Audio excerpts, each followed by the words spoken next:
Kembo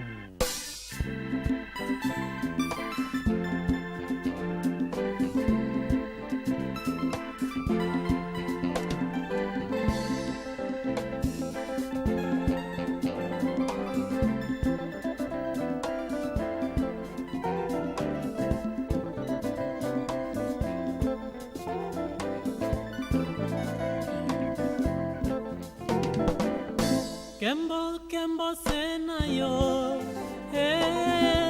yawe kumba malibela na bomoi nanga kembo sena yo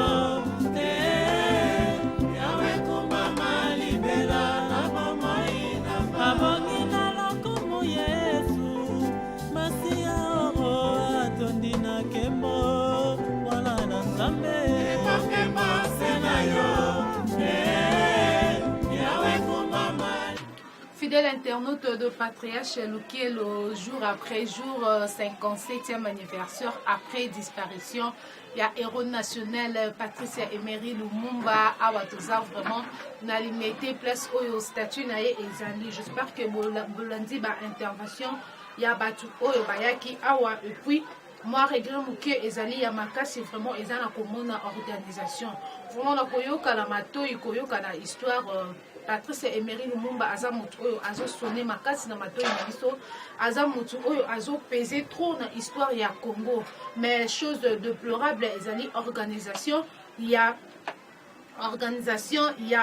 jour il y a anniversaire naie beaucoup plus vraiment oyo ya 2018 eza mabe makasi vraiment et honorer personnalité n'a été et honoré grandeur n'a été et honoré histoire n'a été parce que binomoko donc na kokolo ba kutu mingi te bino bozo mona ba vie bozo mona bisika ba photo na ye ba fleur ba eko déposer les na mokola lelo bomoni bisika ba fleur atikali bozo mona comment batu bazali bozo mona comment organisation comment emplacement vraiment eza eloko moko ya soni makasi so kutu to koloba kozonga moi sima mukie kokendeti mbangu vraiment kozonga sima na lobby le 16 janvier organisation il y a le 16 lobby ezalaki vraiment plus fort par rapport il y a le 17 janvier lobby coûte organisation mais c'est ça la makina kati ya église en plus présence ya ba autorité nyonso bazalaki sur place na kati ya église malgré bazongaki na soni parce que tout le monde mutu ezalaki lobby na se eloko esalamaki lobby ezalaki ki babata mbula na butaki ngulu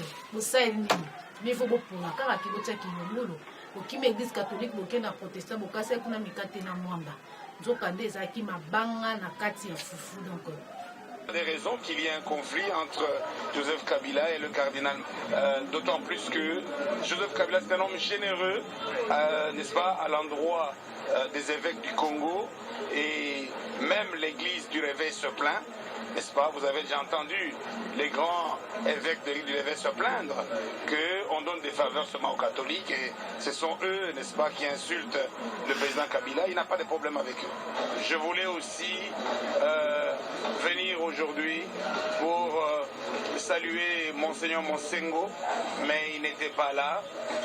Je voulais lui appliquer Matthieu 18, verset 15, qui dit que si ton frère a péché, va le voir et dis-lui son péché.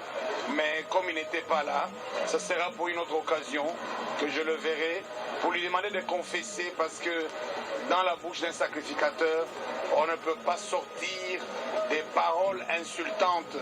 Alors, à ce titre-là, je suis content, je suis heureux de l'officiant d'aujourd'hui,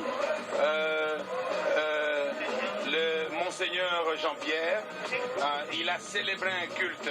C'était véritablement un culte, ce n'était pas, n'est-ce pas, un meeting politique. C'était un culte que nous avons tous apprécié. J'ai vu qu'il est véritablement dans la Bible. C'est un évêque biblique. Et puis le chiffre. Mine soit qui a des gars. Donc pour vous dire que nous sommes tous à la ranasse et foot à maranasse car on est toujours que et ça les lots montent au foot à la lolo parce que après qu'on coupe fanza mais quand tu as bien raison a bien vie et continue à ranasse. Donc toujours une mission le 17 janvier elle est là vraiment et ça y a pas si il y a comme une organisation absence il y a pas autorité ya mboka ebele bazalaki te ebele baye te oyo mpe baye tu babimi contacte ebele babimi na mwa soni babimi na mwa baréaction moko bizarre. J'espère que bozomona olenga nkoi aza wana bozomona comment bato balingi ye bazingi ye bazolinga apesa bango mbongo. Bon, toyebi te mbongo yango soki okobwaka ngo ndenge soki osala ndenge nini ma botalaka bino mo ndenge voiture na ye ekimi mbango voiture ekimi mbango awa tozomona bato bamama na biso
nzembo bazoyemba ya mawa nzembo ezosimba mitema bazosenga botika bango balela Lumumba façon bazolela Lumumba yango te botika bango balela Lumumba parce que c'est un homme digne de son nom, c'est un homme vraiment oyo valoriser RDC oyo bunda pona lelo to comme indépendant pour RDC efetaka pe indépendance nango vraiment c'est un homme vraiment zo mérité ba d'une organisation.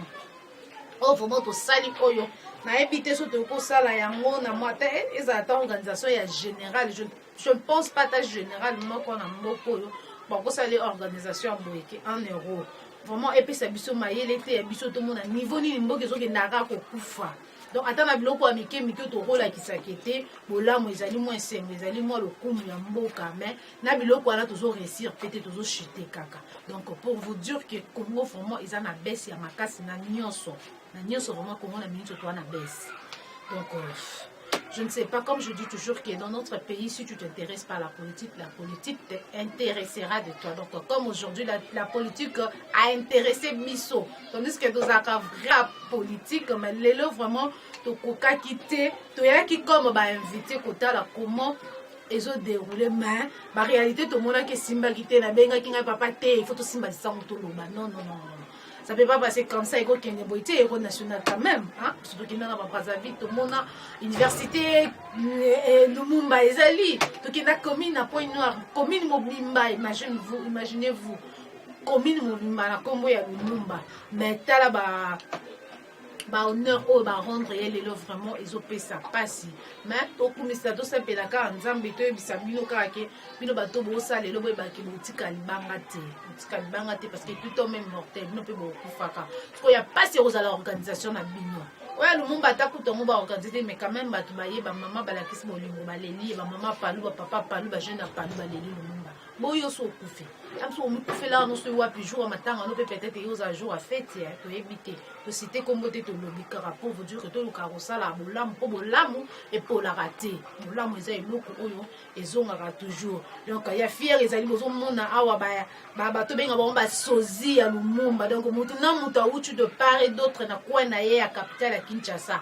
donc ba musu ayaki akwayaki ke ye moko ndeka kazaka Lumumba na bakomi bakutani 3 bakutani 4 ça ka fierté parce que ba imitaka muto malamu soka zaki malamu te soka zaki exemplaire te jamais ba jeune garçon ba ko risquer vie na bango ba imiter donc ba imiter en tout ba imiter na coiffure na bango bozo mona modèle coiffure na bango ba kati ba imiter na ba pose na bango mona okutu banda tsaki le borezo kitate to imiter soki to activer les bluetooth to ningisa ndeni po akitisa le boko ala pa tant que cérémonie c'était le boko ne ko kitate saka likolo donc bon mona déjà ba niveau ba dozo imiter mutu pour dire que azaki vraiment mutu oyo azalaki exemplaire azaki mutu oyo ti lelo akontaka na ba vie ya bato donc Eroloba eza ebelete, erolobeza ebelete parce que j'espère que Bilili et lobby déjà boyoki mama ba intervenant na biso ba lobby mutunyo so aza vraiment dessus, mutunyo so aza dessus. Na mboko tokoki kosala ata sapato ya pamba te. Nyonso utakala na poto. Ngai domaine na ngai eza ko élever ba conscience ndenge nazoloba na yo. Ngai navandi tango navandi na Londres bitumbe koti awa na défendre mboka. Libala na ngai ekufi, carrière na ngai ekufi, jeunesse na ngai nyonso na sacrifice yango pour na lit. Donc nga naza économiste te, naza industrialiste te, mais nazo supporter Congo na domaine na ngai. Donc congolais aza na batala ebele. Nalobaka congolais ayebi ko réparer n'importe quelle machine fabriquée dans n'importe quel coin du monde. Lokuta te. Mais ce qui ayebi ko réparer akoki pe ko fabriquer. Tozana batala ebele ozela kanga te kengana kena na usine. Batala ezali alors que ezangi biso nde organisation volonté politique. Mais c'est ça. Tant que signer contrat ailleurs pour ne pas fabriquer les biso biloko siko yo kolobane yo côté les mela contrat wana et outi pona mindele po mindele bayebi ke soki cuivre na biso ezokenda kuna te, soki coltan na biso ezokenda kuna te, soki cobalt na biso ezokenda kuna te, ba usine kuna ekokangama dans une semaine. Ba Congolais mingi balobaka na kengunda na poto na zolanda richesse na biso euti na Afrique. Waya to transformer yango awa sur place toza na batala. Ba Congolais bakoki baza na ba qualité ya ko fabriquer makambo wana sur place. Mais mondele ayebi ke bato wana soki bafungoli miso, soki ba usine ekoti na Congo, biso awa na Belgique, awa na France, awa na États-Unis, tokokota na chômage pour ba matière première euti na Afrique. Sikoyo en tant que Congolais solo ozo revendiquer ba droit na na kasa. Ouais, okoye bisa peuple congolais ni. Lelo eza lobi ezalaki le 16 janvier. Lelo eza le 17 janvier. Toza na ba repère ebele. Toza na Kimpa Vita, mwasi ya makasi, atelemi, a mobilize ba mibali. Tala ba mindele ba ingi ba kote la biso ba kabola biso. Mwasi me ba bomiye. Toza na Simon Kimbangu alobi bo mondele asimbi fungola ya bomo ina biso. Lokwa na uti koloba économie politique nyonso kana maboko ya mondele. Fe tokoma lisusu na makambo ya Nzambe kana maboko ya mondele. C'est-à-dire papa ya mondele nde asimbi fungola ponga nakenda na paradis to nakenda na enfer. Nakenda na rifelo to nakenda na rifelo. Donc Simon Kimbangu alobi tenga na ndimi wana te. Je suis la troisième personne de la Trinité. C'est-à-dire alingi a honorer l'homme noir. Kebiso awa liboso ya kokufa mondele kaka konza biso sima aliwa mondele peka moto asimbi fungola ya vi na biso wana na ko ndima te biso baindo tozwa destin na biso na maboko. Lumumba pe aye alobi africain aza moto ya koki soki ba africain nyonso tosangani tokoki kosisa bombo wana. Muzee Kabila pe alandi kaka lokolo na ye. Jeunesse bolandanga malamu. Toza na ba repère message nango ya lelo tozangi ba modèle te na Congo yo. Ezalika application des ozanga biso pour mondela si akabola biso. Tala na Kisasa oyo. 35 000 églises du réveil na Kisasa pamba bongo na Congo mobile. Est-ce que mboka bongaka na ba église réveil ebele boy na ba parti boy 700 partis politiques Lumumba akosepela Kimbangu akosepela ozangi nde bomoko jeune soki ba politicien ya lelo baza échoué bino mpe soki bo échoué te po mboko oyo baza koanvie yango po bakata yango biteni bokondima yango te bokondima te donc il faut otika makambo ongani nazane. Et papa la biso azo senga na ba patingi na ba jeune ba se laisser faire pardon. Mais moi je dirais une chose que bango bazalaka ba exemplaire te toluka kobamba bajeune mabanga kaka penza te parce que bino moko mikolo oyo bolandaka balumumba na nsima balumumba bozalaka exemplaire te donc boti kobamba bajeune mabanga kaka ke bango tant que bino boza liboso mwa bombongisi te. L'école secondaire et l'université, Lumumba c'est un tout grand, c'est notre fierté, c'est notre honneur. Ça c'est une chose. La deuxième c'est que je trouve que vous savez, en Belgique, il y a eu une enquête sur la mort de Lumumba. En RDC, il n'y en a pas eu. C'était une enquête parlementaire. En RDC, il n'y a pas eu.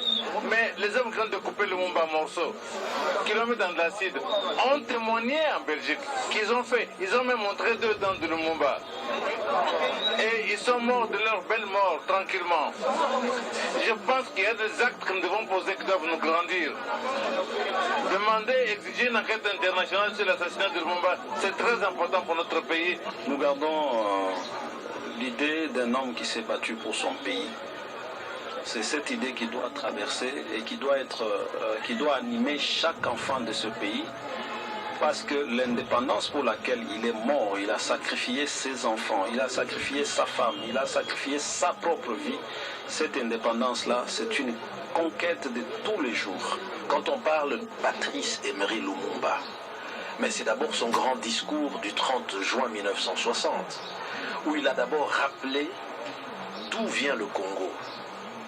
Plus de 80 ans de primates. Le peuple congolais, les hommes, les femmes, les enfants étaient tenus en esclavage. C'est ça qui a été la réalité de la colonisation. Il a surtout rappelé que la colonisation a été un régime d'injustice. Une injustice caractérisée. Jusque-là, on n'a pas encore fait notre héros. Qu'est-ce que vous voulez que je vous dise, madame? Je voulais seulement dire d'être fier de la personne au nom de Lumumba. Je suis fier de mon pays, premièrement. Et puis, il ne faut pas oublier, j'ai un discours, tout petit discours ici, une lettre que Lumumba a laissée à sa femme. Ma campagne chérie, j'ai écrit ces mots sans savoir s'ils te parviendront. Car ils te parviendront.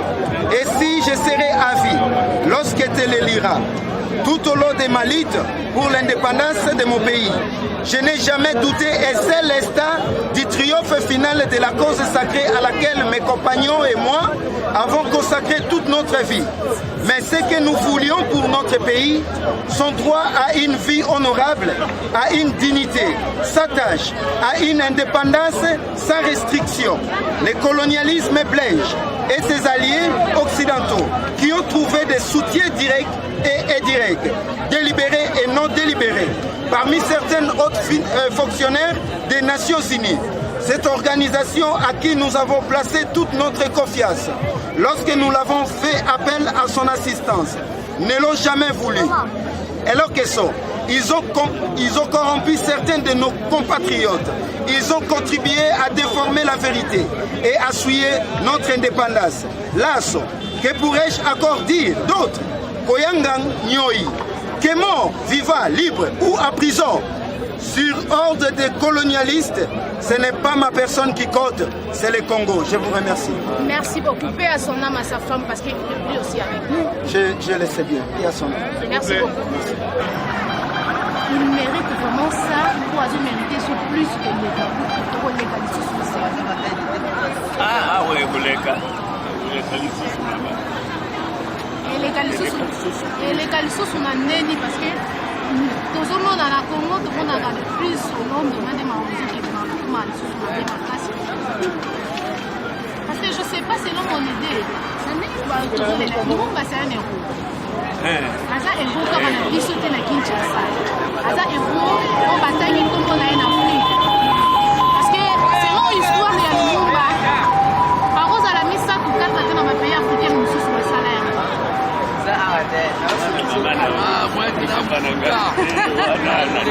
Donc la charité bien ordonnée commence par soi-même. Bino non ba leader, il faut que banana ko zala exemplaire pour na ba jeune au bazana simana bino bazo exemplaire na. Parce que ce bino vous a exemplaire puis bon s'attendre que ba jeune ba exemplaire parce qu'on donne que c'est qu'on a. Au bino vous en transmettre à la génération futur. Donc, si vous transmettez ma lame aux générations et vous allez ma lame. Si vous transmettez ma belle génération et vous allez ma belle. J'espère que intervenant qui est vraiment clair dans le discours, dans l'intervention, dans le comment va le qui va émotion, dans le qui va sentiment, dans le qui peut regret. Vraiment, on a fait ça justement pour vous montrer comment notre pays est en train de marcher. Qu'est-ce qui ne va pas? Qu'est-ce qui ne va pas, la RDC? Vraiment, on était fiers de dire qu'on est Congolais ou Congolaises. Mais aujourd'hui, c'est une chose que vraiment nous tous, nous sommes en train de regretter. De regretter un grand pays comme la RDC, un pays béni, avec toutes les richesses. On a un pays où nous sommes jamais à niveau où nous sommes. Donc, pour vous dire que nous thème à Congolais a vraiment bien emballé dans le sachet. Mais nous avons surtout quand le sachet et comment utiliser pour diminuer ma dose. Donc, il y a un sachet. Et ça, quand c'est vraiment tout chité dans le souka. Mercredi 17 janvier, à l'élo, tout comme une souka, tout ce pays qui vraiment kozala wa bino, tout l'ingaki justement pour l'exabino, comment beaucoup la biso et ont marché. Comment va faillite ezali. J'espère que nous ne sommes pas à mesure ya kobongisango à 100%, mais toujours beta kaka libanga, toujours beta kaka sete pour la opesa bino peut-être pour occasion ya ko remplacer ba oyo baza sikoyo.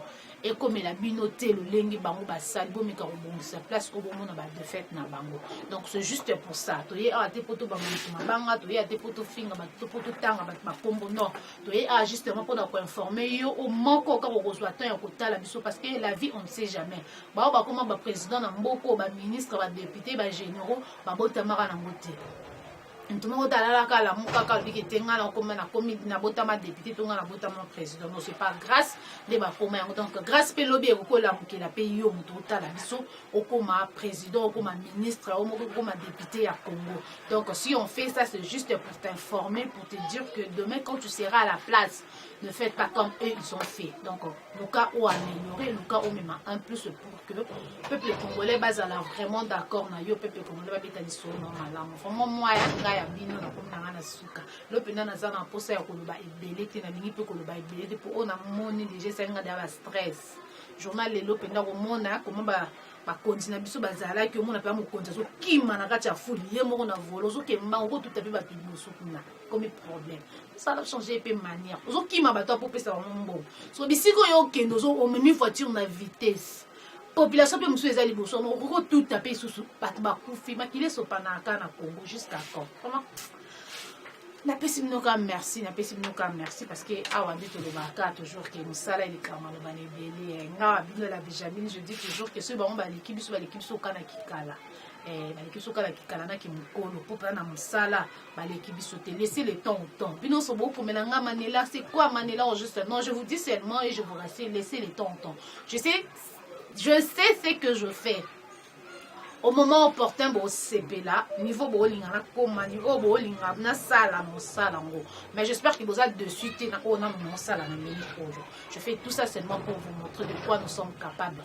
Donc, quand tu m'écris, féliciter, encourager, pesanga ba suggestion en place une moni na bongisa na sala ki bien tena bongisa one obanda ko sala nga ba comparaison ye kuna leki ona nini ye kuna leki nini na loba ngo chaque fois ba leki nga na kikala na ki mukolo. En dehors de ça, il n'y a pas match, il n'y a pas photo. Retrouvons-nous prochainement. Pour l'instant, je vous dis bye bye.